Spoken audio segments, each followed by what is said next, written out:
Hello दोस्तों, तो आज के इस वीडियो में हम पढ़ने वाले हैं Indian contract act. Indian contract act जो कि 1872 का एक्ट है। इसके बारे में हम लोग अगर शुरू करें तो इसका जो इंट्रो एक तरीके से समझ लीजिए कि इंट्रोडक्शन ये हो सकता है कि सबसे पहले कॉन्ट्रैक्ट होता क्या है। ठीक है, तो एक लीगल मैक्सिम है, वो लीगल मैक्सिम है पैक्टा संट सर्वेंडा। ठीक है, तो इसका मीनिंग है कि एग्रीमेंट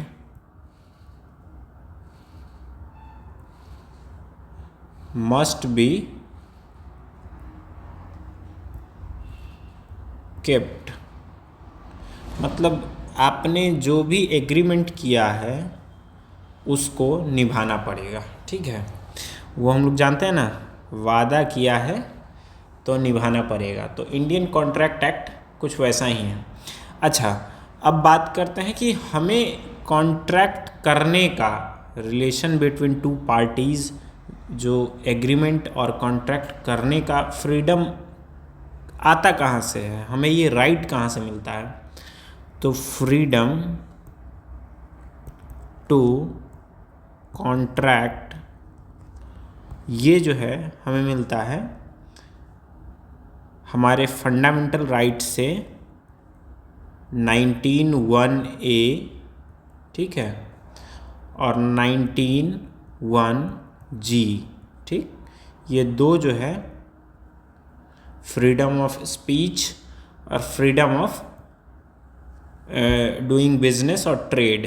ठीक है, ये जो दो चीज़ है इससे हम लोगों का राइट जो है डिराइव्ड होता है कि हम लोग एक दूसरे से, relationship between two parties can be a contract.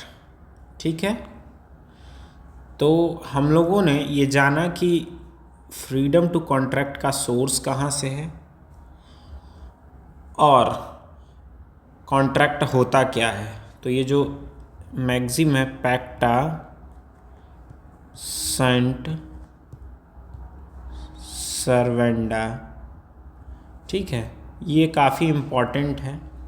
इसको इंटरनेशनल लॉ में भी हम लोग पढ़ते हैं कि एग्रीमेंट मस्ट बी केप्ट, जो वादा किया है तो निभाना पड़ेगा। ठीक है, और अब फ्रीडम कॉन्ट्रैक्ट होता क्या है एक्चुअल में, अगर देखें तो ये कॉन्ट्रैक्ट को ये दो पार्टीज़, ठीक है, दो पार्टीज़ या दो से अधिक पार्टीज़ भी हो सकती हैं, इन लोगों के द्वारा सेल्फ मेड और इम्पोज्ड ऑब्लिगेशंस हैं। मतलब ये जो कॉन्ट्रैक्ट के टर्म्स हैं इन्हीं के द्वारा बनाए गए हैं और इन्हीं पे इम्पोज किया गया है जो ऑब्लिगेशंस, जो बाध्यताएं हैं, कि जो दायित्व तय किए जाएंगे इस कॉन्ट्रैक्ट से, वो इनके खुद के द्वारा बनाए गए हैं। ठीक है, और जो रिस्पॉन्सिबिलिटीज़ और जो राइट्स डिराइव हो रही हैं, जो ड्यूटी और जो राइट्स किसी कॉन्ट्रैक्ट से डिराइव हो रही हैं, वो इनके खुद के द्वारा बनाई गई हैं। ठीक है, सेल्फ मेड और इम्पोज्ड ऑब्लिगेशंस। ठीक है, अब देखिए इसमें भी एक चीज़ है कि ऐसा सेम कहीं पैरेलली कहीं पे होता है क्या। तो हाँ, जब हम लोग लेजिस्लेटिव बॉडी को देखेंगे, लेजिस्लेटिव बॉडी में भी तो वहाँ भी तो रूल्स बनाए जाते हैं। ठीक है, वहाँ पे भी कुछ ऑब्लिगेशंस बनाए जाते हैं, डूज और डोंट बनाए जाते हैं। ठीक है, तो ये लेजिस्लेचर बनाती है, तो लेजिस्लेचर पूरे कंट्री से चुन करके जाती हैं, तो ये लेजिस्लेटिव बॉडी जो है ये कानून बनाती है और पूरे कंट्री को मानना होता है। ठीक है, और कॉन्ट्रैक्ट में क्या है कि पार्टीज जिन पे वो लागू होंगी उन्हीं के द्वारा वो बनाया जाता है, ठीक है। और जैसे कि लेजिस्लेचर के द्वारा बनाए गए कानून पर भी कुछ रीजनेबल रिस्ट्रिक्शन हैं, रीजनेबल रिस्ट्रिक्शंस कुछ जो है, वैसा सेम जो है कॉन्ट्रैक्चुअल ऑब्लिगेशंस में भी कुछ रिस्ट्रिक्शन है, ठीक है, जिसको कि हम लोग आगे पढ़ेंगे कि आप कैसा कैसा कॉन्ट्रैक्ट नहीं बना सकता है कोई दो पार्टी। जैसे कोई दो पार्टीज रिस्ट्रेंट ऑफ मैरिज का कॉन्ट्रैक्ट नहीं बना सकता है और वेजिंग एग्रीमेंट नहीं बना सकता है, मतलब जुआ सट्टा का कोई आप एग्रीमेंट या कॉन्ट्रैक्ट कीजिएगा तो वो वैलिड नहीं होगा।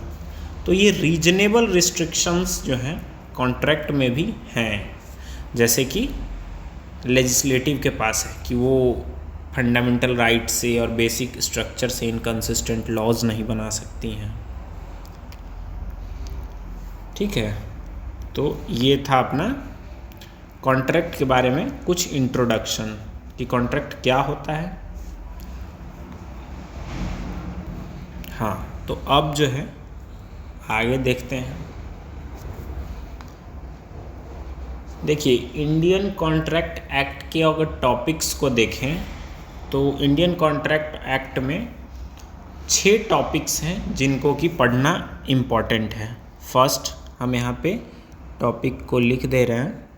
फर्स्ट जो टॉपिक है वो है कॉन्ट्रैक्चुअल, एक मिनट, रिलेशनशिप।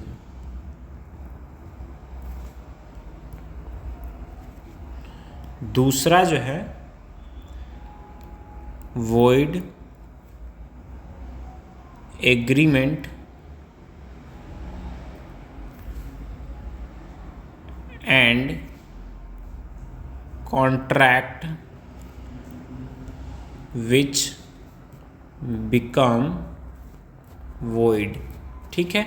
बस ये टॉपिक्स को एज इट इज़ लिख लीजिए, फिर टॉपिक वाइज जब हम लोग पढ़ेंगे तो वहाँ पे ब्रीफली डिस्कस करेंगे।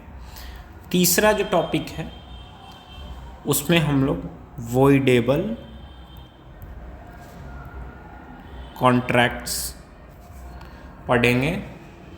चौथा टॉपिक कंटिंजेंट कॉन्ट्रैक्ट। पांचवा टॉपिक जो है क्वासी कॉन्ट्रैक्ट, क्वासी कॉन्ट्रैक्ट, ठीक है। छठा टॉपिक है, छठा जो टॉपिक है ये एक थियोरेटिकल कॉन्सेप्ट है, लेकिन इसको भी हम लोग पढ़ते हैं, प्रॉमिसरी इस्टॉपल, ठीक है। प्रॉमिसरी इस्टॉपल, ये जो 6 पॉइंट्स हैं, ये 6 पॉइंट्स को मेनली हम लोग कॉन्ट्रैक्ट एक्ट पूरा जब भी पढ़ेंगे तो उसमें पूरा ब्रीफली डिस्कस करेंगे, ठीक है।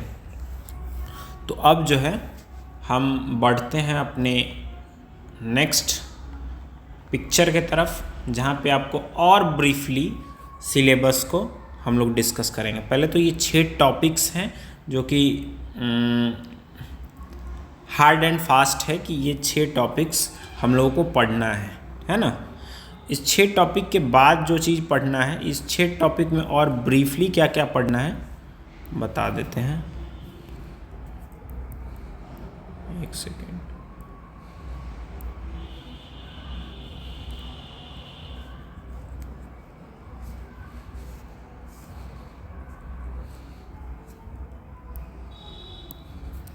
इस 6 टॉपिक्स में और डीप में अगर जाएं तो देखिए कॉन्ट्रैक्ट क्या है, रिलेशनशिप, एक second, relationship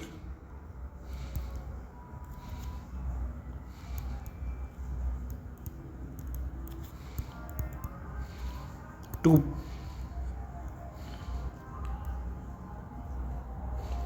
relationship between 2 parties, ठीक है। इसको अगर मोटा मोटी समझा जाए तो ये हो सकता है। फर्स्ट टॉपिक जो है इसमें हम लोग कॉन्ट्रैक्ट के बारे में ही जानेंगे। तो जब कॉन्ट्रैक्ट पढ़ेंगे तो हम लोग कॉन्ट्रैक्ट में सबसे पहले जो है एक तो देखेंगे कि इंटरिंग इनटू कॉन्ट्रैक्ट,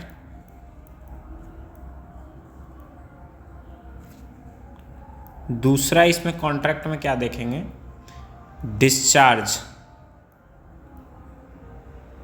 ठीक है, अब कॉन्ट्रैक्ट में एंटरिंग होने का जो चीज़ है उसको भी और ब्रीफली देखेंगे। इसमें तो हम लोग सबसे पहले डेफिनीशन देखेंगे,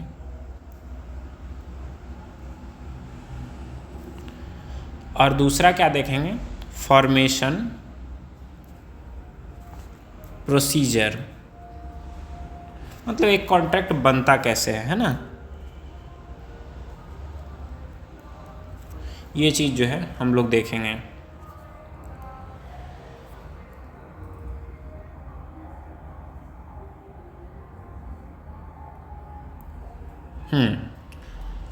तो अब डिस्चार्ज वाले में क्या पढ़ना है, एक कॉन्ट्रैक्ट से कोई डिस्चार्ज कैसे हो सकता है। एक तो उसको परफॉर्म करके देखते हैं, सबसे पहले कॉन्ट्रैक्ट से डिस्चार्ज होने का क्या तरीका है, परफॉर्मेंस, कि आप जो वादा किए हैं निभाइए और आउट हो जाइए। इसके अंडर जो सेक्शन है वो सेक्शन 37 पढ़ेंगे, 37 से 55 तक जो है, और 57 से 61, 67 और सेक्शन 20, ये जो चीज़ है परफॉर्मेंस पे बात करता है। और एक तो तरीका हो गया परफॉर्मेंस, दूसरा एग्रीमेंट। ठीक है, मतलब कि आप फिर से एक एग्रीमेंट कर लीजिए और डिस्चार्ज हो जाइए, तो इसके लिए है सेक्शन 62 और 63। ठीक,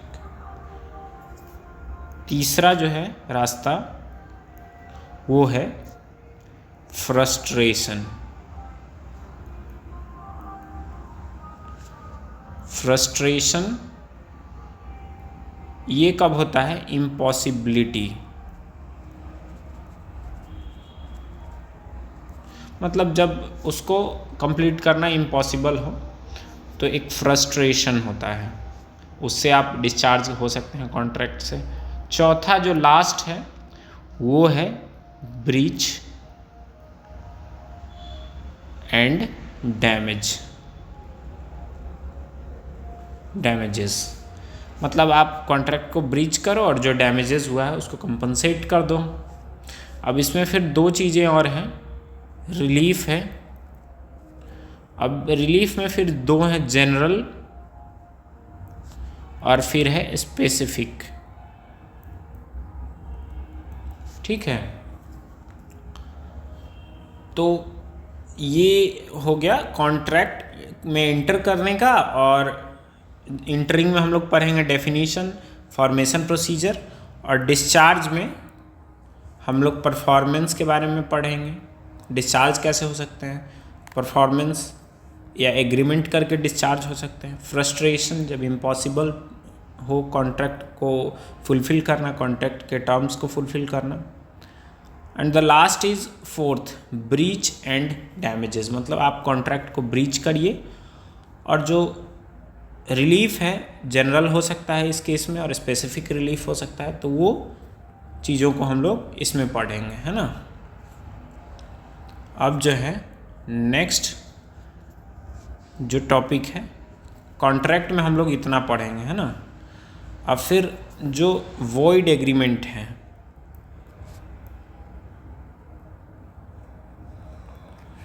अब void agreement and contract which becomes void। ठीक है, तो इसमें हम लोग पढ़ेंगे इसके कॉन्सिक्वेंसेस क्या होगा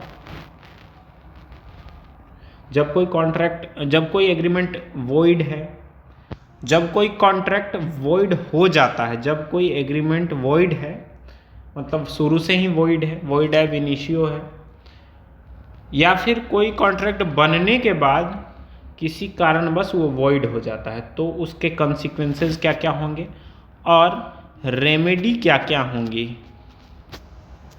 मतलब क्या क्या ऑप्शंस अवेलेबल्स हैं। अब जो थर्ड टॉपिक है वो है वॉइडेबल कॉन्ट्रैक्ट। ठीक है, वॉइडेबल कॉन्ट्रैक्ट में दो चीज़ें हैं, एक है इनिशियल, दूसरा है सब्सिक्वेंटल। मतलब एक शुरू से ही वॉइडेबल है और दूसरा किसी कुछ ऐसे एक्ट की वजह से सब्सिक्वेंट वॉइडेबल हो जाता है। ठीक है, तो इन दोनों के डिफरेंट कंसिक्वेंसेज होंगे, इसीलिए इन दोनों को अलग अलग रखे हैं।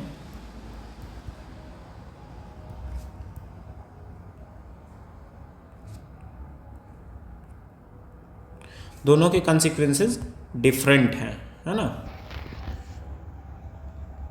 थर्ड, फोर्थ के बारे में बात करें तो फोर्थ जो टॉपिक है वो है कंटिंजेंट कॉन्ट्रैक्ट।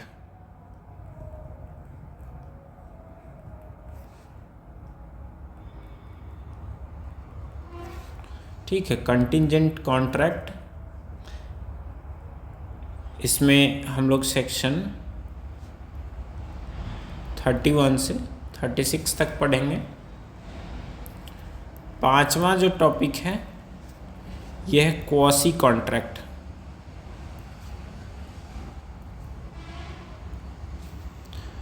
जिसमें हम लोग रिजेंबलिंग पढ़ेंगे।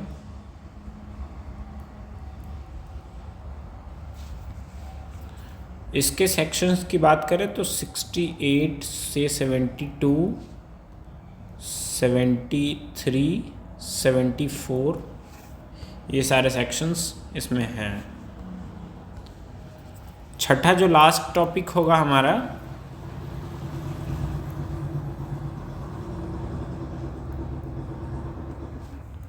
वो प्रॉमिसरी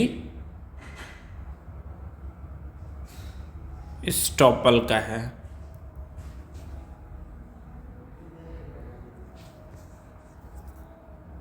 जिसमें कि हम लोग कंसीडरेशन के बारे में पढ़ेंगे। कंसीडरेशन इसमें काफ़ी इम्पोर्टेंट फैक्टर है, हालांकि ये जो है थियोरेटिकल कॉन्सेप्ट है।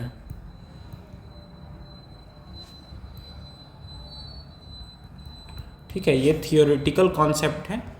ये जो है पूरी सिलेबस जो है हम लोगों को पढ़ना है। एक बार फिर से मिला लेंगे। कॉन्ट्रैक्ट जो है relationship between two parties. Contract में हम लोग एंटरिंग इनटू कॉन्ट्रैक्ट पढ़ेंगे, डेफिनेशन पढ़ेंगे, उसमें फॉर्मेशन प्रोसीजर पढ़ेंगे। अब डिस्चार्ज, पहले तो एंटर हो गया कॉन्ट्रैक्ट में, कॉन्ट्रैक्ट बन गया, फिर अब कॉन्ट्रैक्ट से बाहर कैसे आएंगे, कॉन्ट्रैक्ट ख़त्म कब होगा, तो कॉन्ट्रैक्ट डिस्चार्ज कब होगा। तो एक तरीका ये है कि उसको परफॉर्म कर दिया जाए, दूसरा एग्रीमेंट कर लिया जाए, कोई दूसरा एग्रीमेंट कर लिया जाए इस एग्रीमेंट को फुलफिल करने के लिए, इस कॉन्ट्रैक्ट को कंप्लीट करने के लिए। तीसरा frustration in case of impossibility. चौथा ब्रीच एंड डैमेजेस, मतलब चौथा है कि आप ब्रीच कर दीजिए और जो डैमेजेस हैं उसको पे कर दीजिए। इसके रिलीफ जो है जनरल होंगे और स्पेसिफिक, दो तरीके के रिलीफ हो सकते हैं। अब नेक्स्ट टॉपिक जो हमारा वॉइड एग्रीमेंट है उसमें इसके कॉन्सिक्वेंसेज और रेमेडी पढ़ेंगे। एक तो वॉइड एग्रीमेंट हो गया और दूसरा कॉन्ट्रैक्ट्स विच बिकम वॉइड। तो इन दोनों के कॉन्सिक्वेंसेज और रेमेडी अलग अलग होंगे। तीसरा वॉइडेबल कॉन्ट्रैक्ट है। इसमें वॉइडेबल अगर इनिशियल वॉइडेबल कॉन्ट्रैक्ट है या सब्सिक्वेंट वॉइडेबल हो गया है तो इन दोनों के डिफरेंट कॉन्सिक्वेंसेज होंगे। चौथा कंटिंजेंट कॉन्ट्रैक्ट जो कि सेक्शन 31 से 36 तक है, इसका एक अलग टॉपिक है, इसके बारे में पढ़ेंगे। पांचवा क्वासी कॉन्ट्रैक्ट, जिसमें टॉपिक है रिजेंबलिंग का पढ़ेंगे 62 से 72, 68 से 72, 73 और 74 इसमें हम लोग पढ़ेंगे। और लास्ट टॉपिक जो है प्रॉमिसरी एस्टॉपल थियोरेटिकल कॉन्सेप्ट है, जिसमें कि हम लोग मतलब कंसीडरेशन को इसलिए पढ़ना जरूरी है क्योंकि ये प्रॉमिसरी एस्टॉपल जो ये है समझ में आ जाएगा अच्छे से। बाकी मिलते हैं नेक्स्ट क्लास में। अगर इस क्लास में आपको सिलेबस क्लियर हो गया हो तो लिखेंगे ओके कमेंट बॉक्स में।